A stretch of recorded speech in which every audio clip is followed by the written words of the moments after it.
Auzubillahiminash-shaytanir-rajim. Bismillahir-rahmanir-rahim. Assalamu alaikum. This is Shanana Kabir and you are watching Female Freelance Club Day 3.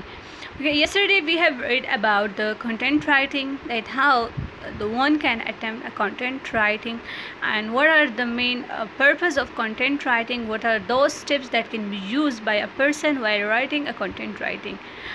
In the previous lecture we also describe I also provide you a practical work that how you can write an article and how you can use an online tool Grammarly while applying to correct your mistakes, grammatical mistake, as well as your structure of the sentences. Okay, how you can replace your synonyms and how you can avoid repetition. So all these tips we have read yesterday. Now in this class we will be mainly focused on the most important step, that is editing and proofreading, that how editing and proofreading is important in a content writing. So editing is something that this is something that the user will do. The writer will have to perform it. He will have to edit his content. For example, if he have wrote something or he have attempt something, so it must be a professional, it must be correct, it must be a like its format will be well defined, fully developed. So for this he must need to edit his content writing and also give a proofread to it. So editing, there's several parts of editing. The first one is content, that which type of content do you have attempt and how you are going to arrange your content, the words, the structure of sentences as well, and how you organize each and every paragraph and how you have attempt and arrange the headings as well. The style, that how much you have attempted, the style that you are using, either you are copying another writer or do you imitate someone else. If you are doing imitations, then how you are going to use that imitations in your writing, and if either you are following your own style, so how your style that will differentiate you, make you differentiate from the other content writers as well. Sources, so which type of sources do you have used for your content writing? By collecting informations, either you have managed all this information in your content writing, and whether your content writing is plagiarism free or not. Plagiarism is something when you copy someone else's work and present it as your own. So whenever you copy pasted that work, and then when we the different software when apply on then content writing, so there the percentage of the plagiarism is coming, that either the work is plagiarized or not. So if it is plagiarized, then the work is not acceptable, that work got rejected. So for your fear, or you're going to write something new, unique and fresh and accurate, so it must be plagiarism free. There should be 0% plagiarism as well. So editing is something that will I will say that this step will be performed by the writer. Like the writer will focus on his content and will arrange his content. The structure, he will also manage the structure, that either he has used the structure of the sentence correctly or not, whether he has used the words, like he selected the words is either suiting to that content or not, and which style of his format, which style or format he is copying or following. The sources, which type of sources he has collected his information, the same. Now proofreading is like word choice, grammar, punctuations and spelling. This step will be performed by Grammarly, mean that you must have a Grammarly in your phone or in your laptop, so you can easily apply a Grammarly on this, and in this steps will be easily performed by Grammarly. So your mistakes, either if you have used extra words, and the Grammarly will replace that extra words with a single word but an accurate word, and your spelling will be also corrected when side by side when you are writing your article or you are writing your any of your journal, etc. So when the Grammarly is open or you are writing in a Grammarly keyboard, so side by side it will correct your grammatical mistakes as well, your spelling as well, and it will also put in punctuations in your sentences and your content as well. So the first step, like the editing, is your purpose. You will have to perform it, and proofreading is something that the Grammarly will perform, mean that this step will can easily do by the Grammarly. आप जो है इस ये पूरा जो step है ये Grammarly के ज़रिए आसानी से हो जाता है आपके 5-6 सेकंड्स में। जब आप लिखते हो तो साथ साथ में ग्रामरली उसको आपके मिस्टेक्स को फाइंड आउट करता है और उसी वक्त आपके मिस्टेक्स भी करेक्ट हो जाते हैं। फिर हमारे पास कुछ स्टेप्स है एडिटिंग और प्रूफ रीडिंग पे। द फर्स्ट वन इज़ री रीड मीन डैट आपने जो डॉक्यूमेंट शीट सेलेक्ट किया है उसका पॉइंट क्या है, उसका साइज़ क्या है, आपने जो आपका मेन हेडिंग है उसका साइज़ आपने कितना रखा है, फिर जो आपका प्राइमरी हेडिंग है, फिर उसके बाद आपने जो सब हेडिंग्स लिए हैं तो उनकी साइज़ को आपने कितना रखा है और कैसे रखा है, फिर आपने पॉइंट्स और हेडर को कहाँ पे यूज़ किया है, तो इन सब कुछ आपको चेक करना है। फिर आपने क्राइटेरिया ऑफ शीट्स भी चेक करना है कि आपने मतलब कि सिंगल स्पेस लिया है, डबल स्पेस है, बाकी जो आपका जो बाकी जो स्टाइल है, राइटिंग स्टाइल है, उसको भी चेक करना है। फिर other information from various website, जो इन्फॉर्मेशन आपने दूसरे वेबसाइट से लिया है तो उन वेबसाइट्स की जो इन्फॉर्मेशन है तो आइदर आपने उसको ठीक तरीके से उसको अरेंज किया है कि नहीं, तो ये सब कुछ आपने क्या करना है, आपने इसका ख्याल बहुत ज़्यादा रखना है। फिर ये है कि check that you have specifically added all the possible information as well as all aspect of the task। Mean कि जब आप उसको कर लेते हो, कवर अप कर लेते हो, कंप्लीट हो जाता है और आप उसको रैप अप करते हो तो उसी दौरान आप एक नज़र उस पर डालें, आप उसको एक रीड दी ताकि आपको अंदाज़ा हो, ताकि आपको समझ आ जाए कि कौन सा ऐसा इंपॉर्टेंट सेंटेंस है जो आपसे मिस हो गया है, या ड्यूरिंग जब आप रीड देते हैं तो सम टाइम बहुत कुछ हमने ऐसा ऐड किया होता है कि जो अननेसेसरी होता है।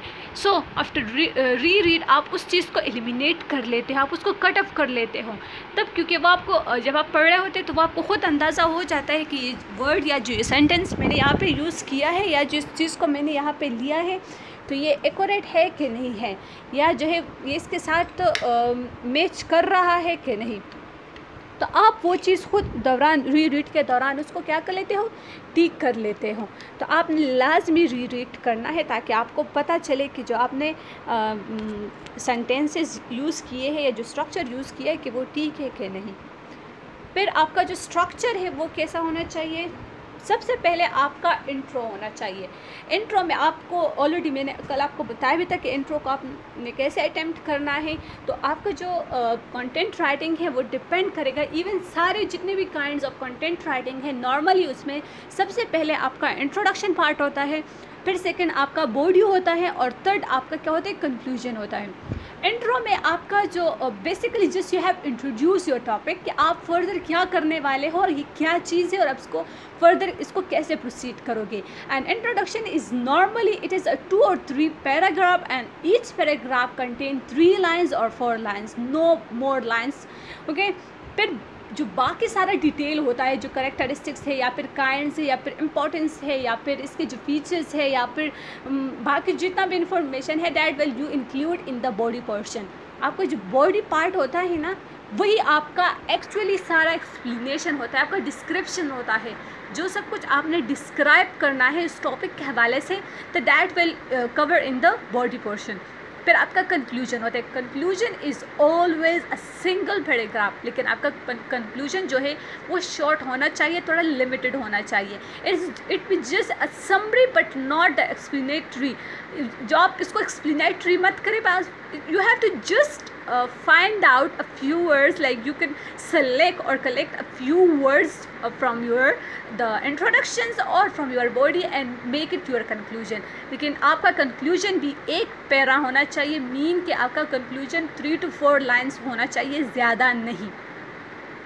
फिर है each paragraph should have a single idea which is stated in the topic sentences। आपका जो each paragraph होगा वो जो स्टार्ट सेंटेंस होगा वो आपका टॉपिक सेंटेंस होगा। टॉपिक सेंटेंस मीन कि जिसके बारे में आप फर्दर इस पैराग्राफ में डिस्क्राइब करोगे। सबसे पहले अगर आप एक पैराग्राफ को अटेम्प्ट कर रहे हो या उसको लिख रहे हो तो पहले अगर आपके जहन में है कि ये पैराग्राफ जो है मैं एडवांटेजेस है इसकी, मतलब कि मैं अगर कहूँ कि हमारे पास आजकल बहुत गर्मी चल रही है, तो आपने अगर किसी इलेक्ट्रॉनिक चीज़ को इंट्रोड्यूस करना है, आजकल हमारे पास जो मिनी पेन्स आ गए हैं, अगर आप उसके बारे में लिख रहे हो तो आप जो फर्स्ट पैराग्राफ अगर आपने फर्स्ट कर उसको अटेम्प्ट किया है, सो वो आपने क्या करना है, उसको आपने उसके बारे में लिखना है कि मिनी पेन्स के एडवांटेजेस बयान करने। तो आपने सबसे पहले, क्योंकि आपको पता है कि आप एडवांटेज लिख रहे हो, तो आपको क्या करना है, उसको जस्ट उसके स्टार्ट करना है कि it is too hot and the creator और द हम कह सकते हैं कि जो हमारे पास बाकी जो इन्वेंटर्स है, they introduce a mini pens for the purpose to reduce the heat of the body और to reduce the hotness of. तो वो ये चीज़ आप उसको लिख ले, फिर नीचे आप एक्सप्लेनेशन कर ले कि इसको इसलिए बनाया गया है ताकि गर्मी को कम किया जाए, आप इसीलिए इसको कैरी कर सकते हैं और ये तो आपने अपने फर्स्ट पैराग्राफ को जस्ट इसलिए लिखना है कि आपको पता चले कि इसका पर्पस क्या है, क्यों बनाया है इस मिनी पेन को। सारे जो पॉइंट्स हो वो सपोर्टेड बाय एविडेंस हो। अगर मिनी पेन है तो उसको आपने साबित करना है कि हाँ गर्मी है, इन इलाकों में इतना डिग्री सेंटीग्रेड चलता है and mostly the people are working like they are a working person, if there is a working man or a working woman, so they are going outside to their home, so it is difficult for them to carry their other like such pedestal pen or some other, so they can easily carry it a mini pen। तो आपने देखो proof, आपने evidence दिया कि देखो गर्मी है, बहुत मुश्किल है कि वो अपने साथ कोई पेडिस्टल पेन ले जाए, बहुत मुश्किल है कि वो अपने साथ एसी को कैरी करे, तो बहुत मुश्किल है, नहीं कर सकते कैरी, इम्पॉसिबल है।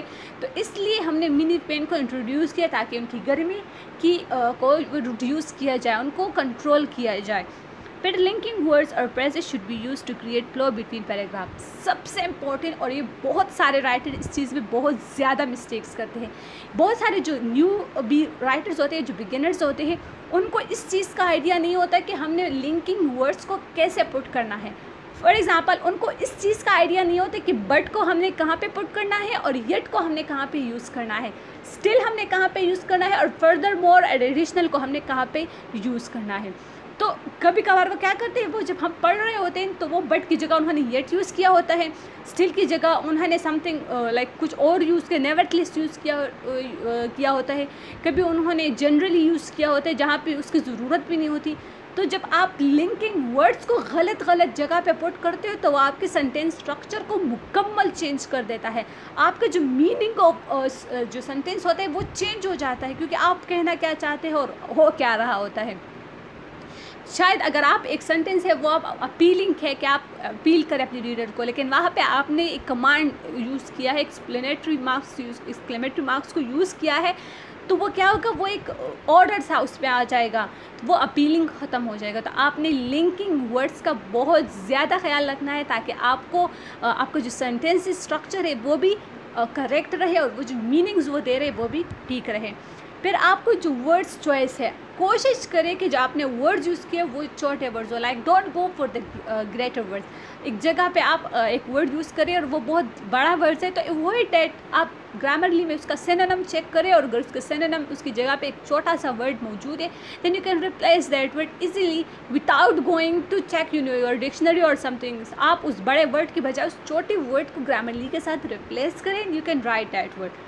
Use specialise language where suitable, कोशिश करें कि जहाँ पे हम जो लैंग्वेज बोला जाता है अवॉइड करें एक स्पेसिफिक डायलेक्ट को। डायलेक्ट मीन कि आप एक लैंग्वेज, जो कि लैंग्वेज सबका सेम होता है लेकिन एक रीजनल एरिया में जो लैंग्वेज बोला जाता है, फॉर एग्ज़ाम्पल हमारी जो सवाबी का डायलेक्ट है वो चेंज है, हमारी जो मर्दान का डायलेक्ट है वो चेंज है, हमारे लिए जो हमारी काटलंग साइड है उसका डायलेक्ट चेंज है, इवन हमारे जो कुहाड़ साइड पे हम जाए या फिर हम धीर साइड पे जाए तो उनका डायलेक्ट काफ़ी ज़्यादा चेंज है। लैंग्वेज सबका पश्तो है बट डायलेक्ट उनके चेंज है। तो आपने भी कोशिश करना है कि आप एक लैंग्वेज को यूज़ करें तो आप उसका standard form of language use करें। फॉर एग्जांपल अगर आप इंग्लिश में कंटेंट राइटिंग कर रहे हैं तो आपको पता होना चाहिए कि हमारे पास स्टैंडर्ड इंग्लिश जो है वो क्योंकि है नहीं, अभी तक इस चीज़ पर डिस्कशन चल रहा है कि आदर हमारे पास स्टैंडर्ड इंग्लिश कौन सा है, बट स्टिल लंदन का जो यूके इंग्लिश है that is considered as a standard English. आप कोशिश करें कि आप उस लैंग्वेज को यूज़ करें, बजाय इसके कि आप ऑस्ट्रेलियन लैंग्वेज या फिर आप जो है इंडियन इंग्लिश पर जाए, बजाय इसके कि आप अमेरिकन इंग्लिश पे जाए, जहाँ पे बहुत ज़्यादा मिसकंसेप्शन हो जाती है। मिसकंसेप्शन ये होता है कि वहाँ पे एक वर्ड का मतलब दूसरे लैंग्वेज में डिफरेंट होता है। तो आप स्टैंडर्ड लैंग्वेज पे जाए, एक ऐसे लैंग्वेज पे जाए ताकि वो सबके लिए अंडरस्टैंडेबल हो।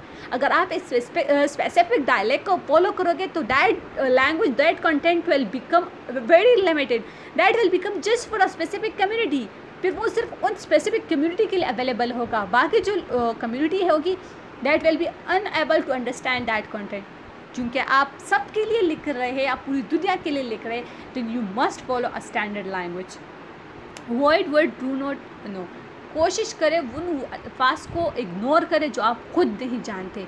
जिस अल्फाज का आपको मतलब है तो उसी को लिखा करें, बजाय इसके कि आप डिफ़िकल्ट वर्ड्स पे जाके अपने आप को आप शोमेंट कर रहे हो कि ओ मैं इतना पढ़ाकू हूँ या फिर मेरे पास इतना नॉलेज है और देखो। तो ये चीज़ मैटर नहीं करता। मैटर ये चीज़ करते हैं कि आपने कौन कौन से वर्ड्स का इंतखाब किया है, उन अल्फाज का इंतखाब किया है जो कि आपको भी समझ में है और मेरी समझ में भी है। तो आपने इस चीज़ का भी बहुत ज़्यादा ख्याल रखना है। फिर आपने remove slang and bias language, difficult words को अवॉइड करना है, डिफ़िकल्ट लैंग्वेज को अवॉइड करना है। एंड आपके पास जो है बायस लैंग्वेज, उसी तरह की बात मैं फिर से यहाँ पे रिपीट करूँगी कि आपको बायस नहीं रहना, आपको जो है प्रेजुडिस नहीं करना। आपको क्या करना है, आपको जो है आपकी जो लैंग्वेज है उसको आपने स्टैंडर्ड यूज़ करना है, बजाय इसके कि आप किसी डायलेक्ट पे जाएं, बजाय इसके कि आप किसी रीजनल इंटेलेक्ट को फॉलो करें। You have to just go for a specific language, for specific dialect, for specific वो dialect that is acceptable for the whole community, जो सबके लिए एक्सेप्टेबल है, सबको उसको एक्सेप्ट कर रहे हैं, उसको यूज़ कर रहे हैं। इवन कि उनका अपना डायलेक्ट भी है, but still in there work they are following that language, that dialect. तो आप स्टैंडर्ड लैंग्वेज पे जाया करें। फिर हम एडिटिंग और प्रूफ रीड को कंक्लूड करते हैं। उसके बाद फिर हमारे पास एक नया टॉपिक भी है, आर्टिकल राइटिंग, जो कि हमारा मेन राइटिंग टॉपिक है आर्टिकल। फिर हम उस पर जाएंगे जब मारेंगे, लेकिन सबसे पहले कंक्लूजन करें इसका। तो editing and proof reading is considered a very necessary element. ये बहुत ज़्यादा इंपॉर्टेंट है। क्यों इंपॉर्टेंट है? क्योंकि इससे आपका क्लियर और एरर फ्री कंटेंट आपको मिलता है। फिर यह कि आप अपने सारे मिस्टेक्स जो है वो फाइंड आउट कर लेते हैं जस्ट एक रीड देने से। फिर इसके लिए आप ऑनलाइन टूल ग्रामरली को मैंने कल भी सजेस्ट किया था और मैं आज भी इसी को सजेस्ट कर रही हूँ। Okay, so now comes toward the new topic, article writing. Article is something like that is normally published in various sites, website, newspaper and magazine. तो हमारे पास क्या होता है कि ये एक piece of information होता है that is complete in itself, जिसमें सब कुछ हो। एक पीस है लेकिन सब कुछ है इसमें।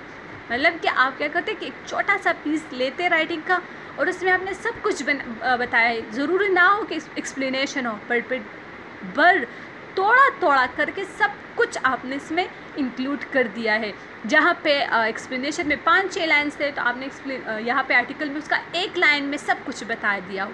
तो article is something that is a piece of writing but complete in itself. ये मोस्टली हमारे पास न्यूज़पेपर में, मैगजीन में और वेबसाइट्स पे अवेलेबल होता है। ये हमारे पास एक वेल डिफाइंड टॉपिक और टॉपिक्स दैट आर रिलेटेड इन सम वे। हम आर्टिकल क्या करते हैं, हम एक वेल डिफाइंड टॉपिक को लेते हैं और उसको प्रॉपरली एक्सप्लेन करते, उसको डिस्क्राइब करते, उसके बारे में डिस्कस करते हैं एक प्रॉपर तरीके से। फिर हमारे पास है कि the writer is objective and show all the sides of an issue. कल भी मैंने आपको ये कहा था कि हमारे पास आप जब कंटेंट राइटिंग करते हो तो आपने ऑब्जेक्टिव ओरिएंटेड रहना है, ना कि लैंग्वेज ओरिएंटेड। तो यहाँ पे भी है कि राइटर क्या करता है कि वो ऑब्जेक्टिव रहता है, वो सारे इश्यूज़ के सारे साइड्स को डिस्क्राइब करता है। वो बताता है कि हाँ ये मसला है, अगर गर्मी है तो ये चीज़ें, ये डिजीज़ गर्मी की वजह से, हीट स्ट्रोक है, बहुत सारे डायरिया शुरू हो गया है, कंस्टिपेशन शुरू हो गया है, इसकी वजह से बीपी लो हो जाता है सबका। तो ये एक इशू है जो कि गर्मी की वजह से हमारे पास सामने आ रहे हैं। तो आपने इसी को डिस्क्राइब करना है। अगर आप फॉर एग्ज़ाम्पल अगर आप किसी प्रोडक्ट को या फिर किसी ऐसे मेडिसिन को प्रमोट कर रहे हैं जो कि इस गर्मी की जितने भी हमारे पास जो कि ड्रॉबैक्स है या फिर जो इसके जो इफ़ेक्ट्स है उसको ओवरकम करने में हमें हेल्प करता है, तो आपने उसी के बारे में बताना है। जायज़ का कि आप जाए कि हाँ फ़ला इलाके में बहुत ज़्यादा गर्मी है तो यहाँ पे थोड़ा कम है, नहीं, आपको सिर्फ ये बताना है कि हाँ यहाँ गर्मी है, ये मसले हैं, तो आप इसको यूज़ करें, then will be reduce your effect. जितने भी आपके जो एडवर्स इफेक्ट है वो इजीली इससे रिड्यूस हो जाएंगे, ओवरकम हो जाएंगे। तो आपको क्या करना है, ऑब्जेक्टिव रहना है, साइड बाय साइड एक इशू को ही डिस्कस करना है, उससे जंप नहीं मारना। The sources are identify and trustworthy, जहाँ जहाँ से आप मटेरियल ले, that must be identify and trustworthy, वो आपको पता होना चाहिए कि हाँ आप एक प्रॉपर गूगल पे जाके अगर आप गूगल आर्टिकल्स को चेक करते हैं, या फिर आप गूगल स्कॉलर पे चेक करते हैं, या फिर आप कहीं और जगह से मटेरियल को कलेक्ट करते हैं, then you must know that that is a proper site, एक मुकम्मल एक प्रॉपर साइट है, एक आइडेंटिफाई है जिसको जो गूगल पे रैंक कर रहा है, तो इट्स मीन कि वो आपके पास क्या है कि एक प्रॉपर जो कि एक्सेप्टेबल है। तो आपने मटेरियल भी ऐसे ही किसी साइट से लेना है। अब हमारे पास स्टेप्स है कि आप राइटिंग आर्टिकल को किस तरह लिखोगे, वो कौन कौन से तरीके, वो कौन कौन से स्टेप्स है जिसको आप फॉलो करें। सबसे पहले ये है कि choosing a topic that you can readily research. जब भी आप टॉपिक को लिखते हो तो कोशिश करें कि आप उस पर रिसर्च करो। सबसे जो मेरे लिए जो सबसे मुश्किल टास्क होता है वो है टॉपिक सिलेक्शन होता है कि आप मैं क्या करूँ। मैं जब अपना फर्स्ट आर्टिकल लिख रही थी तो वो मेरा था रिवोल्यूशन ऑफ ऑनलाइन एजुकेशन। तो मेरे जहन में जस्ट ऑनलाइन एजुकेशन एक वर्ड मौजूद था, but I was unaware of the revolution word as well. तो मैंने क्या किया, मैं गूगल पे गई और मैंने पढ़ा, एक आर्टिकल पढ़ा, दूसरा पढ़ा एंड तीसरा पढ़ा। जब मैं तीसरा आर्टिकल पढ़ रही थी तो वहाँ पे एक लाइन गिवन था, एक लाइन था जिसमें रिवोल्यूशन ऑफ ऑनलाइन एजुकेशन लिखा था। मतलब एक पूरे बात को डिस्कस हुई थी, लेकिन उसमें पे ये वर्ड जो ये प्रेस है रिवोल्यूशन ऑफ ऑनलाइन एजुकेशन ये मेंशन था। लेकिन जैसे ही मैंने उस लाइन को पढ़ा तो एकदम मुझे मेरा टाइटल मिल गया और वहीं से मैंने इसको लेकर अपने लिए इसको अपना टाइटल बना दिया। तो आपने भी ऐसा करना है कि अगर आप किसी चीज़ के बारे में लिख रहे हो तो सबसे पहले उस एक वर्ड को लो और उसके बारे में गूगल पे सर्च करो। और जब आप उस गूगल पे उस वर्ड को सर्च करते हो और आपको टाइटल कंप्लीट मिल गया, मुझे रिवोल्यूशन ऑफ ऑनलाइन एजुकेशन मिल गया, तो फिर मैंने दोबारा मैं जब रिसर्च कर रही थी तो मैं रिवोल्यूशन ऑफ ऑनलाइन एजुकेशन पे कर रही थी फिर, क्योंकि पहले मैं ऑनलाइन एजुकेशन को लेकर सब कुछ सर्च कर रही थी, अब क्योंकि मुझे टाइटल मिल गया तो मैं टाइटल को लेकर सब कुछ करती हूँ। तो आपको भी ऐसा ही करना होगा। Okay, make a firm decision about what topic you are going to choose. पहले डिसाइड करें कि आप किस चीज़ के बारे में लिख रहे हो, फिर आपको उस टॉपिक के रिलेटेड अपने सारे एम्बिग्विटीज़ को क्लियर करने हैं कि ये टॉपिक, इसका मतलब क्या है, ये क्यों, इसका मतलब ये अगर इसकी मतलब क्या, इसका पर्पस क्या है और क्यों है ये हमारे पास, मतलब इसके रीजंस क्या है और इससे हमें क्या फ़ायदा हो सकता है। तो आपने अपने आप का बिल्कुल क्रिस्टल क्लियर रखना है। मीन कि आप एम्बिग्विट नहीं होने चाहिए। अगर आपके अंदर एम्बिग्विटी है and you are unable to write a proper article about that very topic, okay, so if you are going to write a proper article related to the topic which you have chosen, so you must have to be clear or to understand each and every point related to that topic, okay? So you have to research it at Google. बहुत difficult है, आपको समझ नहीं आ रहा है, then easily go for the research and you can easily research it at Google और Chrome. फिर आप वहाँ से हेल्पफुल भी ले सकते हैं, आप अपने लिए पॉइंट्स भी कलेक्ट कर सकते हैं और एक प्रॉपर साइट से ले सकते हैं इसे। लेकिन choose the relevant and interesting point. बेहतर होगा कि आप उन्हीं पॉइंट को मेंशन करो या नोट करो जो कि रेलेवेंट हो और इंटरेस्टिंग हो।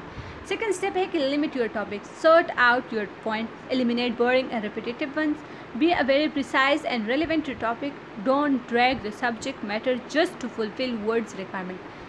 आप जब टॉपिक लिखे तो एक ऐसा टॉपिक लिखे जो कि लिमिटेड वर्ड्स हो। अब मैंने रिवोल्यूशन ऑफ ऑनलाइन एजुकेशन लिखा है तो इट्स मीन मैंने 3 वर्ड्स का इस्तेमाल किया है, लेकिन यू कैन इजीली अंडरस्टैंड कि रिवोल्यूशन का मतलब क्या है। हमारे पास इमरजेंस हो गई है ऑनलाइन एजुकेशन की, किस तरह हमारे पास ऑनलाइन एजुकेशन प्रमोट हो रहा है।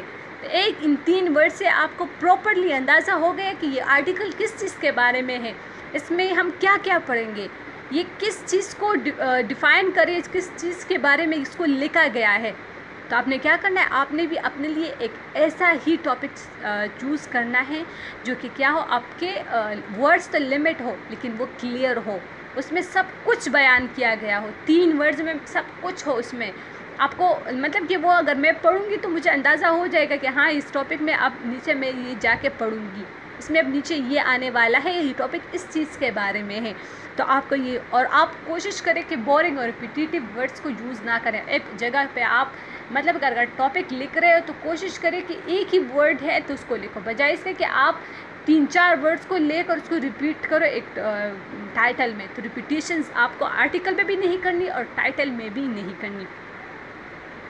फिर यह है कि आपने कोशिश करना है कि एक वर्ड दूसरे वर्ड के साथ मैच हो रहा है तो ही आपने लिखना है। अपने आप से वर्ड्स को इंट्रोड्यूस नहीं करना, खुद शेक्सपियर नहीं बनना, बट जो कि वर्ड्स आपके पास अवेलेबल है उन्हीं वर्ड्स को आप क्या करोगे, उसी वर्ड्स को आप मैचअप करोगे और उसको चूज़ करोगे और उसी को ही लिखोगे।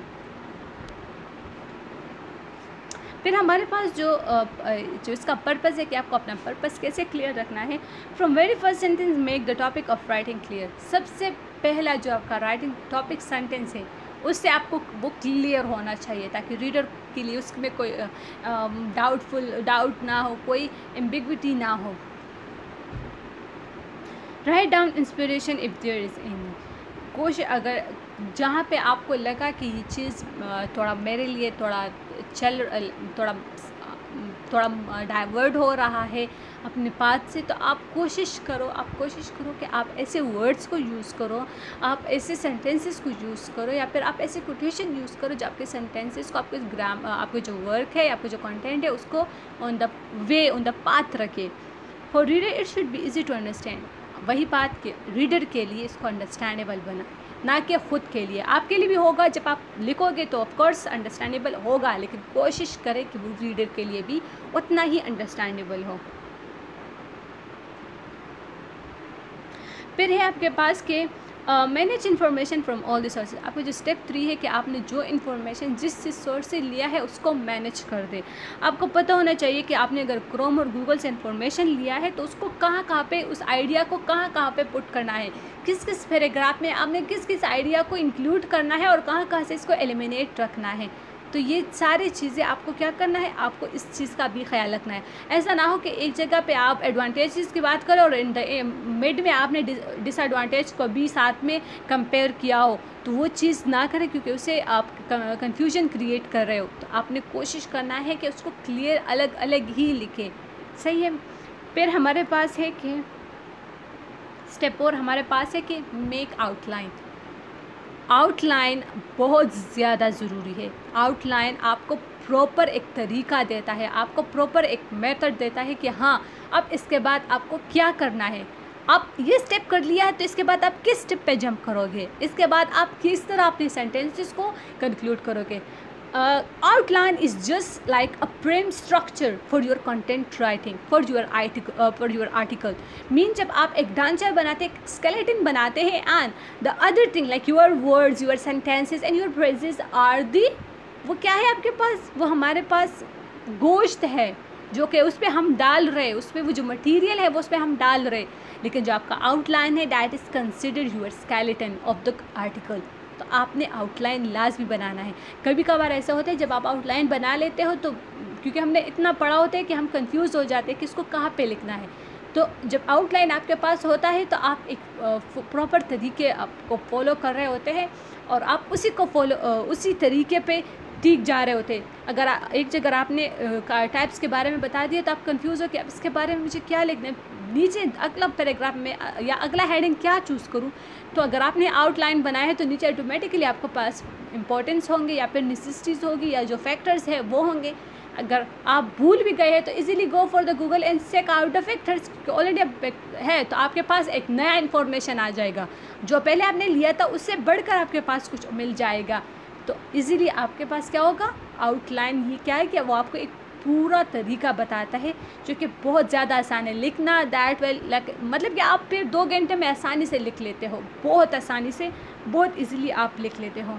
मैंने जो अभी आउटलाइन में जिसको फॉलो कर रही हूँ, तो क्योंकि मैं मोड एपी के गेम्स के हवाले से लिख रही हूँ आर्टिकल्स आजकल, तो मैंने उसके लिए एक आउटलाइन बनाया है और वो आउटलाइन मैं आपके साथ अभी शेयर करती हूँ। ओके, सो आप देख सकते हैं ये मेरा एक आउटलाइन है जो कि मैंने सिंपल सा आप लोगों को कल भी एक आर्टिकल दिखाया था, तो उसी का भी था कि ओवरव्यू है, फीचर्स है, what inside the mod APK. तो ये सारा मैंने बना दिया अपने लिए, एक आउटलाइन ड्राफ्ट बनाया है जिसमें अब ओवरव्यू ऑफ है। तो यहाँ पे जो दूसरा गेम है, जब भी किसी और गेम को लिखूँगी तो उसके जस्ट नाम पुट करूँगी और इसके बारे में लिख लूँगी। तो ये जो आउटलाइन है मैं इसको कॉपी पेस्ट करती हूँ जब भी मैं एक नया आर्टिकल स्टार्ट लेती हूँ। तो इसी आउटलाइन को मैं क्या करती हूँ, यही आउटलाइन होता है कि मैं इसको क्या करती हूँ, इसको कॉपी करके न्यू पेज में डालकर यहाँ पे ओवरव्यू की जगह फिर किसी गेम का नाम डाल लेती हूँ या फिर किसी इसी तरह की इंक्लूड करती हूँ। अपने न्यू आर्टिकल को इसी तरह ही प्रोसीड करती हूँ। तो ये मेरे पास क्या है, ये मेरे पास एक प्रॉपर है आर्टिकल है। यहाँ पे देखिए ये भी मैंने मोड लिखा है, तो देखिए ओवरव्यू है, की फीचर्स है, व्हाट इनसाइड है, द फिनोमिनल फीचर्स है, फिर मेरे पास what how it is used है, प्रो टिप्स है और FAQ फ्रीक्वेंटली आस्क्ड क्वेश्चंस और फिर कंक्लूजन। तो इसी तरह का आपने भी करना है। ओके, तो फिर आपने क्या करना है, फाइनली राइटिंग द पेपर। जब आप ये सारा मटेरियल कलेक्ट कर रहे हो तो कोशिश करें जो पॉइंट्स आपने लिए हैं उन पॉइंट को आप एक अलग पेज पे अपने साथ लिखा करो, एक रफ ड्राफ्ट अपने लिए बनाया करें। उस रफ ड्राफ्ट के बाद ही जब आपको पता चल जाए कि हाँ ये सारी इन्फॉर्मेशन मैंने कलेक्ट कर लिया, इसको मैंने अरेंज कर लिया है, तो then go for to write in the paper, final writing in a paper. क्या करना है, आप स्टार्ट ले लो, जो मटेरियल आपने कलेक्ट किया है उसको लिखो। ज़रूरी ना हो कि जो चीज़ वहाँ पे आपने लिखी है डिफ़िकल्ट है तो यहाँ पे उसको इजी करके लिखो, अरेंज करके लिखो। तो इससे क्या है कि आपने अपने इंट्रोडक्शन से स्टार्ट लेना है, फिर आपने हेडिंग, सब हेडिंग, बॉडी पैराग्राफ्स और लास्ट में कंक्लूजन को उसी तरह ही इंक्लूड करना है। तो ये आपका स्टेप 5 है। स्टेप 6 में क्या होता है, use acceptable format and method. आप क्या करते हैं कि जब आप मेथड को मोस्टली हमारे पास ये होता है कि सबसे बड़ा जो क्वेश्चन यहाँ पे राइज होता है कि हमने कौन सा फॉर्मेट फॉलो करना है या फिर हमने कौन से स्टाइल को फॉलो करना है। तो सबसे पहले you have to keep in your mind कि जब आप कि अगर सबसे बेहतर या जो बेटर है कि आप खुद का स्टाइल क्या करो, इंट्रोड्यूस करो और इसी को फॉलो करो। लेकिन अगर आप किसी राइटर से बहुत ज़्यादा इंस्पायर है और आपको लग रहा है कि जो राइटर का जो स्टाइल है ये बहुत ज़्यादा इंटरेस्टिंग है और इसमें सब कुछ भी कवर हो जाता है और आसानी से भी हो जाता है, and you are going to imitate that style, तो वो भी ठीक है। लेकिन आपको एक ही स्टाइल पे सब कुछ लिखना है। एक स्टाइल, एक आर्टिकल में आपका एक स्टाइल है, दूसरे में दूसरा है, तो उससे क्या होता है कि उसमें वो इतना वो प्रोफेशनल वो नहीं शो होता। तो आपने प्रोफेशनल रहना है, अपना एक प्रॉपर स्टाइल को, अगर वो आप कॉपी कर रहे हो या अपना स्टाइल इसको इंट्रोड्यूस कर रहे हो, then you have to be follow that a single format for yourself. Sometime ऐसा होता है कि बहुत सारे आर्टिकल्स ऐसे होते हैं कि उनकी फॉर्मेट मैचअप नहीं हो रहे, तो फिर आप उसी के दौरान उसमें थोड़ा सा चेंजेस अपने स्टाइल में लाए, लेकिन फिर भी आपका स्टाइल आपका ही होना चाहिए ताकि वो आपको रिप्रेजेंट करे। आपको क्या करना है कि अगर फिर भी आपको मुश्किल है कि मैं कहाँ से फॉर्मेट करूँ, तो आप जल्दी से गूगल पे सर्च करें कि इजीली, या फिर लिखें कि या फेमस या पॉपुलर या जो है इजी आर्टिकल आउटलाइन स्टाइल या फॉर्मेट स्टाइल, तो वहाँ पे आपके पास एक आउटलाइन आ जाएगा और उसी आउटलाइन को आप कॉपी पेस्ट करके आप उसी आउटलाइन को ही फॉलो करके आप अपना आर्टिकल लिख सकते हैं। ओके, जब भी आप अपना आर्टिकल लिखें तो उसको फुल्ली ऑर्गेनाइज करें और उसको क्या करें, करेक्टली उसको फॉर्मेटेड मीन क्या, प्रॉपर फॉर्मेट को फॉलो करें ताकि आपके आर्टिकल में कोई कमी पेशी ना रह जाए। अब हमारे पास टाइप्स ऑफ आर्टिकल्स है। सबसे पहले हमारे पास क्या है, एकेडमिक पेपर्स है, ब्लॉग है, मार्केटिंग आर्टिकल्स है, यूज़ नेट आर्टिकल्स है, स्पोकन आर्टिकल्स है। Academic paper is normally academic, हम जिसे एकेडमिक आर्टिकल्स भी कहते हैं। तो एकेडमिक आर्टिकल्स नॉर्मली हमारे पास जो कि एकेडमीज़ वगैरह के लिए या जो हमारे पास स्टडी पर्पस के लिए यूज़ होते हैं, जिसमें हमारे पास समरीज़ वगैरह, एसेज वगैरह आ गए, या बाकी जो स्टूडेंट्स हैं उनको, जो इंग्लिश स्टूडेंट्स हैं उनको बेहतर पता होगा कि अगर वो किसी नॉवल के बारे में लिख रहे हैं तो उनके करेक्टर के बारे में लिख रहे हैं, जो फेमस करेक्टर है या जो पॉपुलर करेक्टर उनके बारे में लिख रहे हैं, या फिर थीम्स के बारे में लिख रहे हैं, या फिर स्ट्रक्चर के बारे में लिख रहे हैं, या फिर प्लॉट को लिख रहे हैं।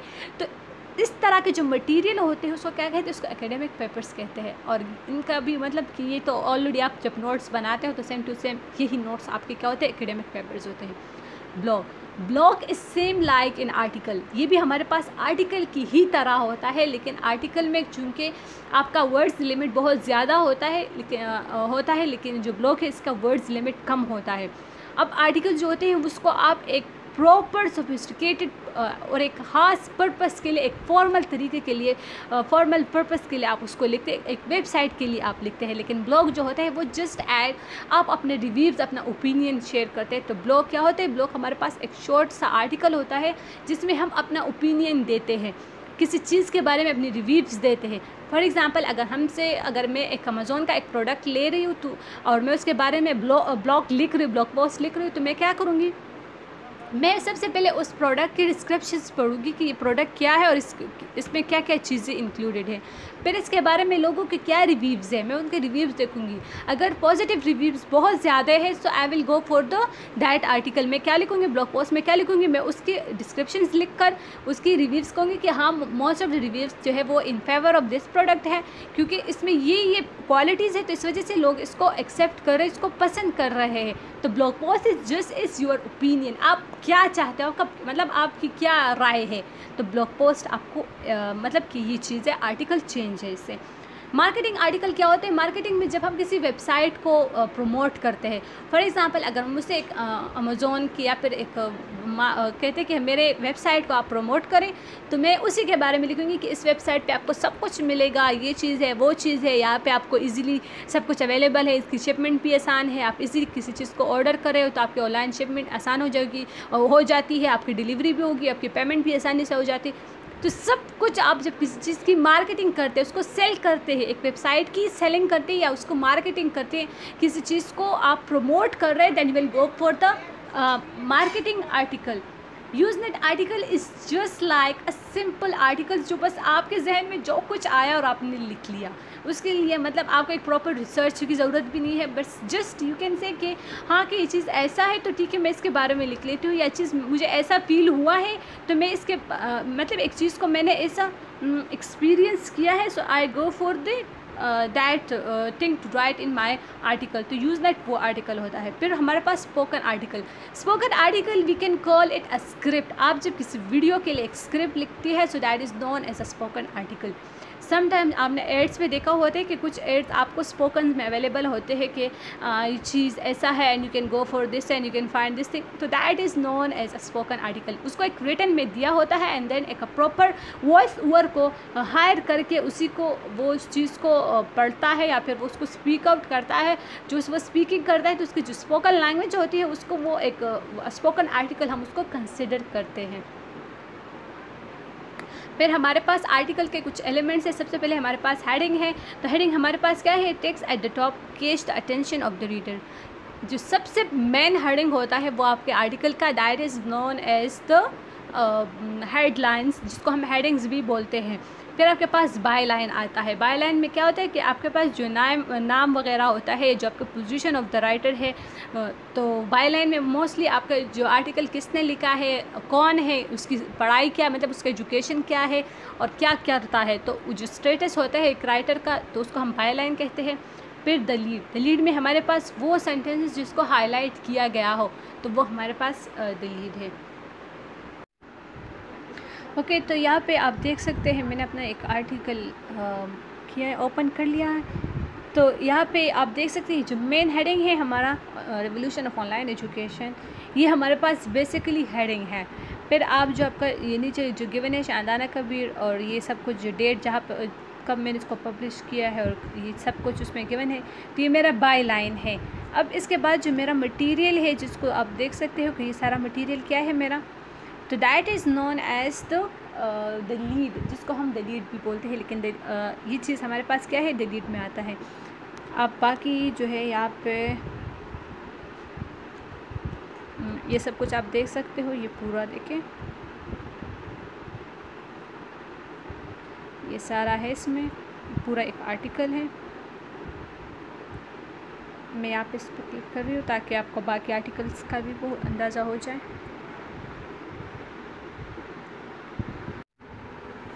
ये मेरा जो प्रॉपर वेबसाइट है हेल्दी हेल्थ, आप इसको भी चेक कर सकते हो। ये द लीड आपके पास क्या है, जो हाईलाइटेड लाइन्स है, देखिए ये लाइन जो हाईलाइटेड है, ये सब कुछ है इसमें, देखिए ये सारा।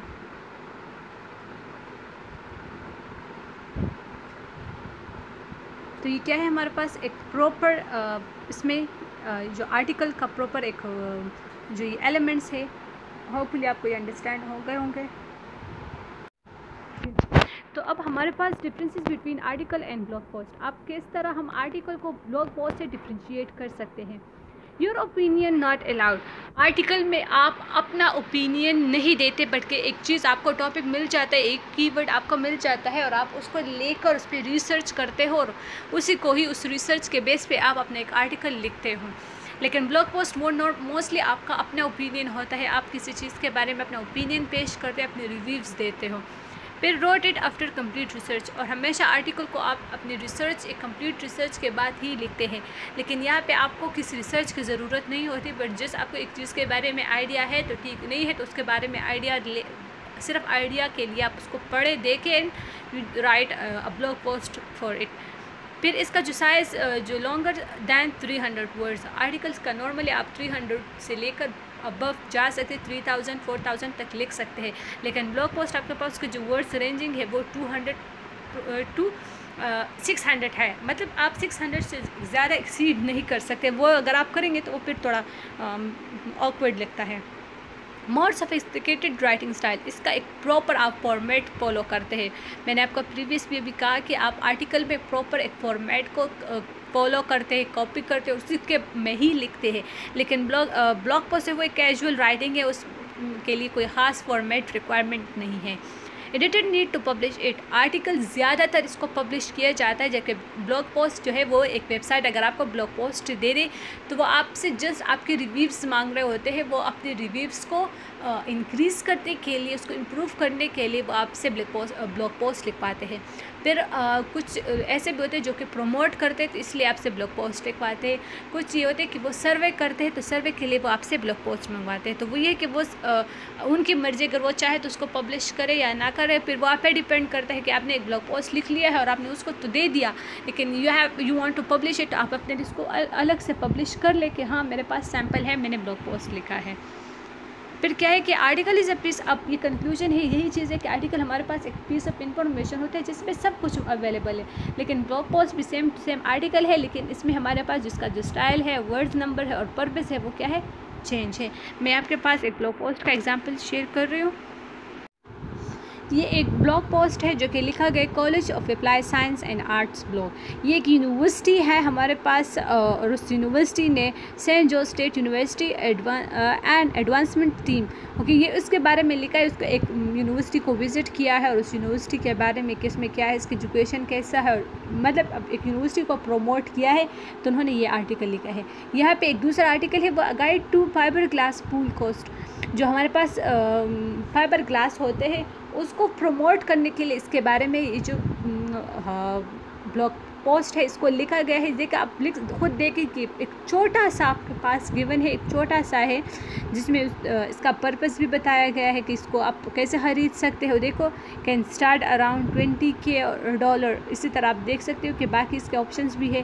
तो इसको प्रमोट करने के लिए, इसकी मार्केटिंग के लिए, इस प्रोडक्ट को सेल आउट करने के लिए इन्होंने ये ब्लॉग पोस्ट को लिया है। तो ब्लॉग पोस्ट को आप कैसे, मतलब आप इसी तरह ही अटेम्प्ट कर सकते। So today class, this was all about the article writing, proofread, editing as well as about the blog post, and hopefully आपको सब कुछ understand हो गया हो। कि फिर भी आपको कोई मसला हो, कोई questions हो इसके हवाले से, then you can easily ask me in group। इस क्लास को लेने के बाद आप ग्रुप में मुझसे क्वेश्चंस कर सकते हैं कि जिस चीज़ के आपको क्लियर नहीं है, जो पॉइंट आपको क्लियर नहीं है, जो आप कंफ्यूज है, तो आप मुझसे पूछ लें, मैं आपको इजीली बता दूँगी। Thank you.